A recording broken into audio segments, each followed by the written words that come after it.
The opinions expressed in the following programs are those of the participants and do not necessarily reflect those of Rogers nor Rogers TV.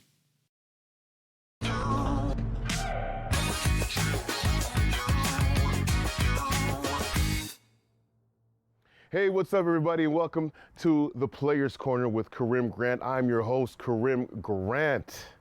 Today we have a very, very special guest joining us today via Zoom.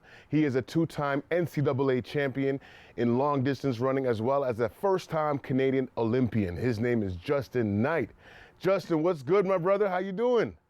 I'm good, Coach Karim. How you doing? I'm great, man. It's good to have you on board, man. It's been a long time since you've been back in this country. How's everything going? Yes, sir. It's been a while. I mean, I haven't been home since Christmas, so that's a long time to be away from family, and just to be back, surrounded by the people I love. It's a blessing, you know. You're saying you haven't been home since Christmas. What's the first thing you ate when you got back home? Jeez. Oh man, the first thing I ate. Okay, the first night I came back, my family, they made me pizza, homemade pizza. My brother, he's a mastermind at it. He has a depth. He does it really good. And then the next day we had some lobster and crab and stuff like that for my mom's birthday. And then after that, we had some curry goat, rice and peas. So wow, I've just been spoiled the whole time I've been back. Looks like you've been well taken care of, man. So talk about mom and dad, talk about your brother. What's your upbringing like? How did you get into the sport of athletics? Yeah, I come from a very good family. I would say I'm very blessed and fortunate to have each family member in my life. My mom and dad, I can go on about them for the entire show. Like, there's nothing that they've just always made sacrifices for me. They've always put the kids, being me and my brother, above everything, and always made sure that we had what we needed in order to succeed, and put us in the best position to succeed. And as for my brother, like he's my best friend. Truly, we're very close in age. He's 1 year older than me. He's always been a great role model just on how to behave, how to act. In terms of school too, he's always been a role model and like the types of grades I should get. And, my brother's always been there for me. He made sure I didn't get in trouble. He made sure that nobody picked on me or anything in school. So I'm very fortunate to have him in my life, and my mom and dad, they're great. Yeah. And yeah.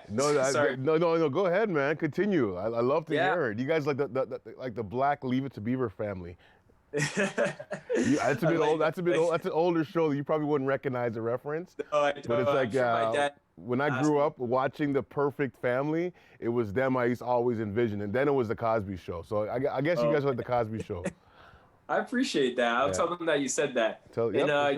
You asked me how I got into running. I was fortunate enough to be able to go to St. Michael's College School for high school. Hoikity choik. Yes, hoikity choik on sea, right? Yeah. But my parents, just the way we grew up, they knew that in order to have success, education is the most important thing in life, to make sure that you grow up and you try to succeed through education. So I didn't go to St. Mike's in order to play basketball or to do any sort of sports. I was going there for academics. That's why my parents wanted me to go there. And I was very fortunate to be playing basketball out there. I made the team a couple of times, and then how I ended up getting into running is an interesting story. I ended up having a 68 in gym class, which, I was a good athlete. Let's just say that. But, the long story short of that was just that my gym teacher, he felt that even though I played two sports at the school, being basketball and volleyball, he felt that my effort in gym class wasn't, I wasn't giving my full-fledged effort. And he said that that's what my mark reflected. So he gave me one more opportunity to kind of boost my grade, and the last unit left was running. And I took it very seriously. We had to run a 5K, and gym class, we had multiple weeks to kind of prepare for the 5K. And when it came down to actually running it, I ended up breaking the school record for grade 10s. And and then after that, they asked me to be on the track team, and the rest is history. The rest is, as they say, is history. But speaking of that history, I do remember one distinct occasion when, just a little fun fact, I used to coach Justyn Knight when he was in the 10th grade on the AAU basketball team with the Northern Kings. Shout out to Northern Kings. Northern King. Yep. Yeah, while we were there, I remember Justyn was the most tenacious defender at all times. And I remember talking to you after a game. I'm like, have you ever thought about track? And you're like, Coach, Yep. you know what? I've never thought about it, but you know what? I might get myself into it.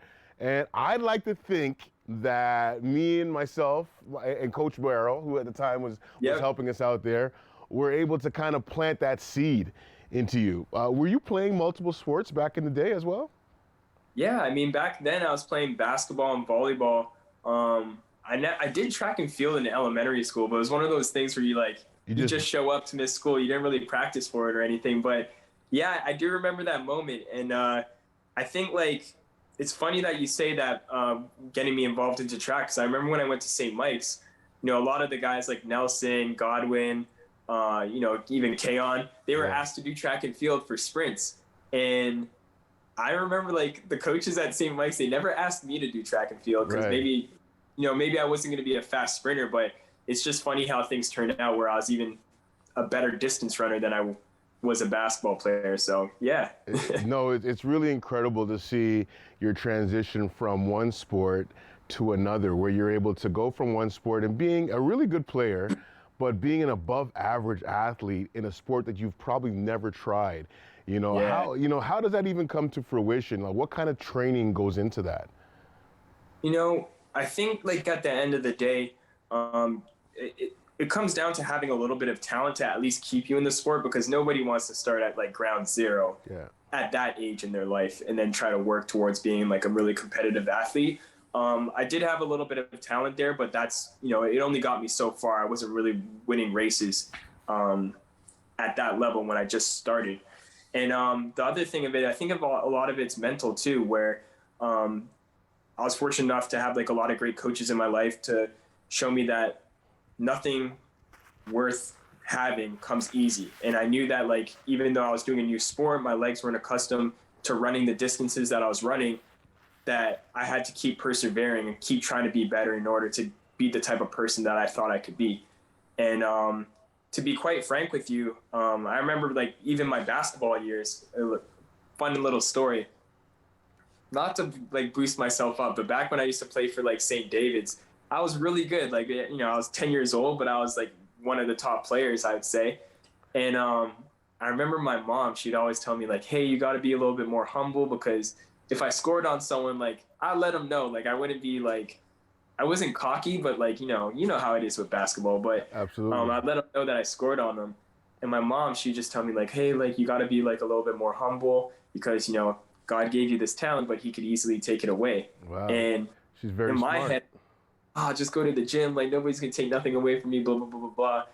And guys get more talented. They work harder than you. People get taller, get bigger than you, stuff like that. And all of a sudden, I found myself, by the time I got to high school, from being the man to all of a sudden being more of a role player, 6th, 7th man or something like that. And that was actually really hard for me, because I knew I didn't work as hard as I should have to be the player that I wanted to be. And I felt when track and field came along, I felt it was God giving me a second chance to be great at something. So I never took that for granted. Anytime that I went to practice, I'd work like it was my last chance. And fortunately enough, I think it kind of helped me become the person I am today. Oh, it definitely paid off. And I look in the background and I see the Syracuse Orangemen logo in the back there. I see your multiple awards. And I know that didn't come easy. I know getting to Syracuse was, a great accomplishment, but just getting there wasn't enough. You had to dominate. Now, you were a 2-time NCAA champion, but that didn't come easy. Nope. How was your first year? Talk about that. Yeah, my first year at Syracuse was very interesting, actually, where, I was running significantly less mileage than the rest of the guys on the team because I was new to running. They were running something 60, 70 miles a week, whereas I was running 30, which is really on the low end for distance running. And so I wouldn't complete all the workouts and stuff. I'd do everything at the pace that everybody was going, but I would do maybe half of the workout instead. So I wasn't working nearly as hard. And I had a decent season. I think I was the team's 6th man consistently. And at NCAA's, they were expecting me to be All-American, like at least top 40. And I'll never forget that race. I was running. I think halfway through the race, like I started cramping up and I just started going backwards and backwards and backwards. And I ended up getting 143rd to be exact. Wow. And yeah, that was like almost traumatizing to me, to be honest. And I remember after that race, like, yeah, I'll say it, I cried after that race. I was really disappointed in myself. I felt like I let the team down. Usually they don't race freshmen, so it was a big deal for me to actually race. And but I knew from that moment, like, the way I grew up is, you know, my parents would always tell me, like, hey, take your 2 days to be mad at yourself or upset at yourself, or, you know, why me? But then after that, you know, remember this feeling, but work hard to make sure it never happens again. And I took my 2 days of feeling bad for myself, but after that, I just kind of, you know, held on to that feeling of disappointment and let it motivate me in practice to just be better and hold myself a little bit more accountable. No, that's an incredible story, because a lot of people just have given up and said, listen, I can't do this anymore. I'm not built for this. You know, maybe, you know, especially yourself, being a young black kid from Toronto. Okay, you look around, like, do you see anyone that looks like you on your team when you get there? No, I mean, we had a track team and we had a cross country team. So track was like all their sprinters and everything, and then cross country, you know, was all our distance runners. And we had two separate locker rooms just because, like, that's the way our school had them. It was not to divide up the team or anything, but, like, you know, our cross country guys was its own team, and then track was its own team as well. And we had all black guys on the track team. But then for cross country, like, I was the only black person for a while, and then we had another kid from Morocco join the team later on in my career. But I always felt like I was, you know, an example to be made, and you know, I was representing the black community as a distance runner, so I always try to hold myself accountable in that sense. You most definitely were. You know, I was proud of you to see your ascension, your transition into that new sport, especially being a sport that you don't see many young black athletes kind of gravitate towards. And we're going to talk a bit about that piece and how the inclusion of, you know, minorities in cross country and those types of sports are happening or are not happening. You know, and I want to get your take on that. But I also want to find out, like, what it took for you to get from 143, 143. If you know what that means in certain translations, it means I love you. Some people say they say 143 as I love you. So that means something numerically. You went from there to number 5 the next year? Yeah, did I get the next year? I got fourth next year. Fourth, my bad. I was thinking, I knew it was top 5. I was just trying to figure out what number it was. So, I mean, we're talk briefly about how that transition was. You know, I'm not going to say it was all myself. Like, I had a great team. I had lots of good teammates around me where, you know, it's easy to kind of get lost in the college, you know, environment where, you know, there's a lot of parties going on, you know, people doing this, that, the next, and, you know, you can find yourself not focusing on what you were brought there to do. After that season in cross country, I went from living in the dorms, and I wouldn't say it was a bad environment. Like, I was friends with everybody in my dorm, but, you know, the kids were partying like at least 5 days, 6 days a week. Wow. Nonstop, like all night. And some of them times they would like come in my room and stuff. So Justyn, one sec, I want to get into that because nothing more than I love is a party story. But we're gonna come back in a couple minutes with more stories from Justyn Knight, the Canadian Olympian and 2-time NCAA champion. This is the Players Corner with Karim Grant.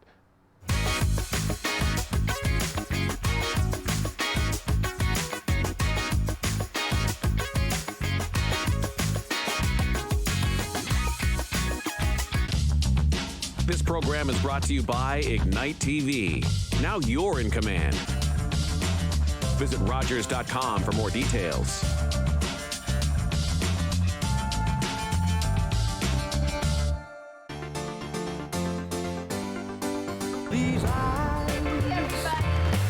I just want to love people. The devil's coming for me, Tammy. Can we talk about Satan later, Jim?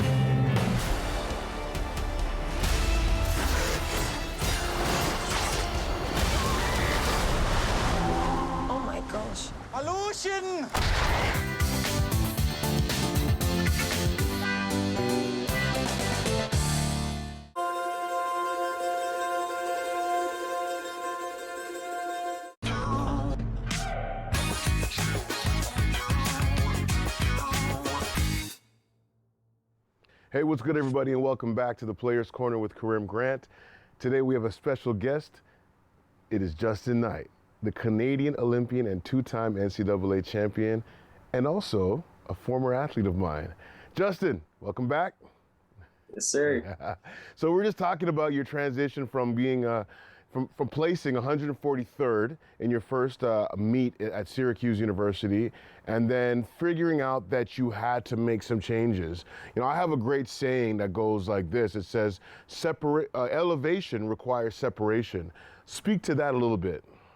Yeah, and I feel like that exactly, like that touches on what I had to do at Syracuse to elevate myself, to get to being the athlete I am right now, where I grew up, or when I was at Syracuse, I had a great freshman class. Like those guys to this day, they're still my brothers and everything. But I think we were at different stages in our life, and we probably wanted different things for ourselves. And the dorm that I was living in, I was friends with everybody on my floor, but maybe that was the problem. Everybody was too good of friends. And yeah, it was just like not a good environment where like people were just partying like 6 times a week, like 6 days out of 7 days a week. And it was very hard for an athlete that had to like run twice a day and go practice and everything. So I talked to my coaches, and they removed me from that situation. They put me in a house with the older members of the team. And I was very fortunate to have those guys around me to kind of show me the way how to be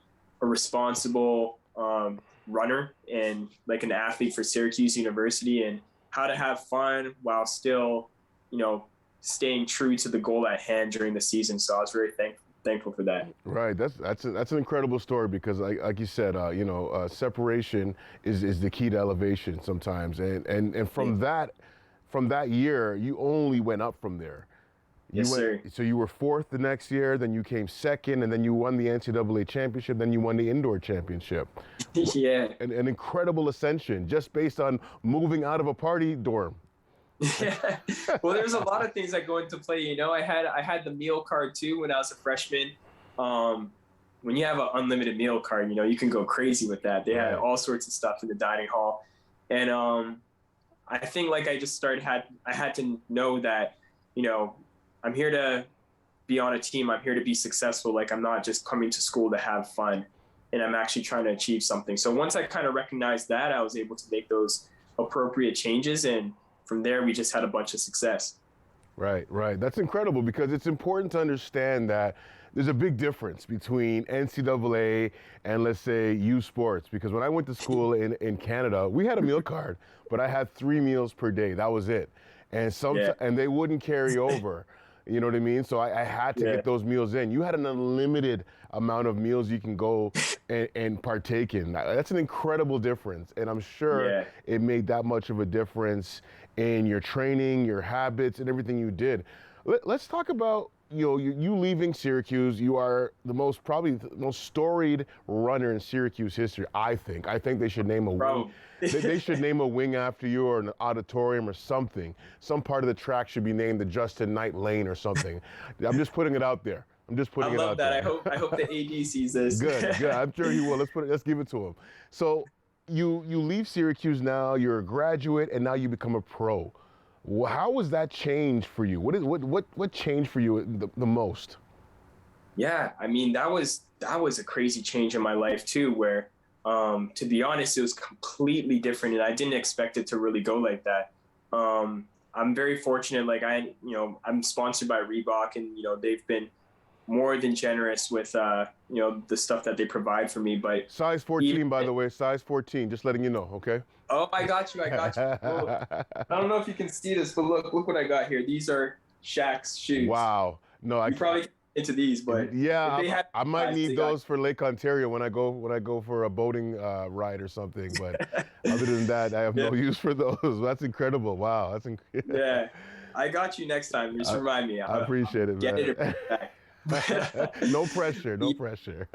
Yeah, but the change, it was very different than what I was accustomed to in the NCAA. I think the biggest change was in the NCAA. I had coaches, physios, even the academic department just always getting on me to get this done. Make sure you do your core. Make sure you do your second run. Make sure you do your homework. Make sure you do this, do that. So like I almost felt like I had assistants kind of setting up my day and my schedule and always reminding me to do stuff, where I found that when I was a pro, it was more so like you're responsible for your own success. Like you should know what you are. Yeah, because you're a grown-ass man now, so you got to do what you got to do to succeed. You're right. Exactly. And even like in terms of the physios, it's like we didn't really have that set up where it's like at Syracuse, like we knew to go see them. Like the physios would ask us, "Hey, how are you doing today? Is everything okay? Is stuff bugging you? Blah, blah, blah, blah, blah." No, you don't want to see us. Okay, good. But whatever. And then like when I was a pro, it's like I had to extend myself to the physios. I had to know for myself when it was time for me to get a tune-up and stuff like that. So there was just a little change in that department too. And then also moving to a new city, not knowing anybody, and just getting used to what life is like over there is just like a little bit of an adjustment for me. But okay, let's talk about the real adjustment. Like, what did you buy with your first check? Oh man. So I'm not a flashy guy, but I decided the first purchase I made with my check, I actually bought I bought a Louis Vuitton bag. Woo, baby, Yeah. look at you. So I spoiled myself in that sense. But since then, I haven't, like, aside from like the necessities being like a car, paying for rent or like my housing situation, I haven't bought anything crazy. I think the Louis Vuitton was the one thing I bought for myself. So every dream of any athlete that grows up in Canada or North America is to be in the Olympics. That dream became a reality for you. Let's talk about how that came to fruition. What were you able to accomplish for yourself in order to get there? Wow, man, that's a great question. So, I'm going to take you back to 2016 because I actually almost made that team. I missed the Olympics in 2016 by 1 second. Wow. And that's like me leaning or something like that. Wow. And that one really, really stung me. And I know, we talked about this earlier being, you can feel sorry for yourself for 2 days, but then after that, you need to keep that hurt and just remind yourself every time in practice, like how you're feeling and to make sure you never feel like that again.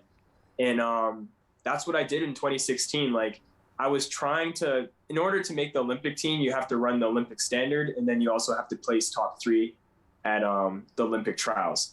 And the one thing that I didn't accomplish was getting the Olympic standard, which I was 1 second off. And so I feel like back in those days in 2016, I was just trying to get like exactly like what the standard was asking me to get, like run no faster, but just try to get the standard. And what I learned from that is that I needed to set higher expectations for myself, higher goals, because anything can happen. Like there's never a perfect race. Like I could get a cramp. It could be windy. It could be rainy and slippery and stuff like that. So I need to train well beyond the standard in order to achieve it, just in case if something negative happens. And I kept that with me. Like as I moved on, 2017, 2018, 2019, all the way till now, the standard for the Olympics was, I think it was 13:12. Right. And I ran 12:51, being the second fastest man in North America ever. Wow. Next to my Canadian friend, Mo Ahmed, he's the fastest North American ever. But, I think like just setting higher expectations for myself, like the goal for me was not to be at the Olympics. My goal was beyond that. I wanted to get a medal. So me making the Olympic team in like the most humble way was just something I had to do in order to achieve the goal that I had at hand. And for anybody, like the young kids out there or anybody that's looking for inspiration, you should always set your goals like really high, because, you'll achieve so much more on the way. So absolutely. All right. No, you sound great, man. I love it. It sounds like the phrase on my shirt, make it happen, because I always say shoot for the stars, shoot for the moon, because even if you don't grab a moon or the stars, you might grab a cloud on the way down or something, and you're still above the crowd, right? So that's an incredible story, incredible journey. Have you beaten Mo Ahmed in other meets? I beat him in one race. So we we ran a 1500, which is, it's not either of our fortes. Yeah. He's more of a 5K, 10K guy. I run the 1500 occasionally, but the 5K is my main race. And we actually ran a 1500 earlier on in the year, and I beat him there. So I do have that one up on him in the 1500, but not yet. hey, Just, what's one thing we don't know about the Olympics that you think people should know? One thing that nobody knows about the Olympics that you think you should know. Oh my gosh, I should have thought about this before the show. Or just give me like an inside story, maybe something that people might not see on the news. Like what really happens at the Olympic Village? So this Olympics was actually very different than in the past. I feel like everybody, we had the COVID protocols. We got tested every single day. We had to wake up and take a spit test before we ate or did anything. Wow. To make sure that nobody had COVID. I don't know if that counts as a fun fact. It's definitely something new. Yeah, what about, did you rub shoulders with any stars out there, celebrities? I know the USA basketball team was out there. I saw Yao Ming in the cafeteria. Okay. That was awesome. He was taller than me sitting down, which is pretty funny. I saw Rudy Gobert a couple of times walking around. Funny thing, I don't even know if I should say this on camera, but say it. I'm going to tell you to say it, so say it. Go ahead. The funny thing when we saw Rudy Gobert, because I was with my teammates, and you were encouraged to wear a mask and stuff outside, and he was just cruising around, no mask. So I felt like that was pretty ironic. It is ironic because people think he's the one who started COVID. He spread COVID to North America. That's the underlying rumor here. But that's I didn't want to say it. I mean, he would wear it in the cafeteria, but there's people when you go outside that sometimes people would take it off. But I thought it was really funny to see him without it on. That's crazy. Rudy's still up to his antics, eh? That's incredible. So okay, so in about 1 minute, tell me what you would say to your younger self growing up if you had the chance to right now. One thing I'd say, what I tell kids today: don't wait for it to be your turn, make it your turn. Hey. Don't think that you can't accomplish something just because that there's someone better than you. Take that as a challenge. Take it as a blessing that you have something to chase, and chase your dreams, whether it's in academics, athletics, anything you want. Don't think that you have to wait until you're given an opportunity to prove yourself. Sometimes you have to get people's attention, and you have to show them the promising, you got to show them how promising you are and, what you bring to the table. So I think that's the one thing that I'd tell myself earlier in life. It took me a while to kind of develop that mentality, but I think it's something that everybody should kind of hold dear to them.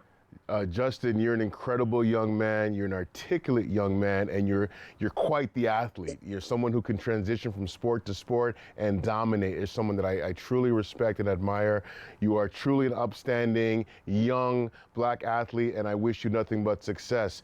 Thank you so much for joining us today on the Players Corner. I hope to have you back in studio in a couple years, maybe, when you win the Diamond League, when you get your first gold medal. I know what's going to happen because we're going to speak it into existence, right? Yep. And I thank you so much for joining the Players Corner. I want to hope to have you back soon again. Ladies and gentlemen, this is the Players Corner. I'm your host, Karim Grant. We'll see you again soon. Stay blessed and be great.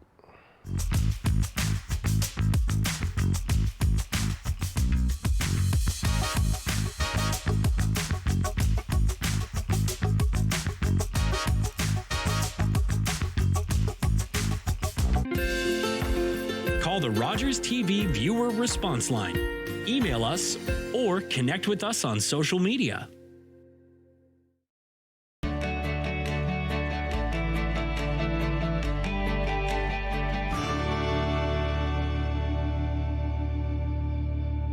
October 5th, 2014, my daughter was hit by a train. She was walking along the sides of the tracks, and it shattered her world.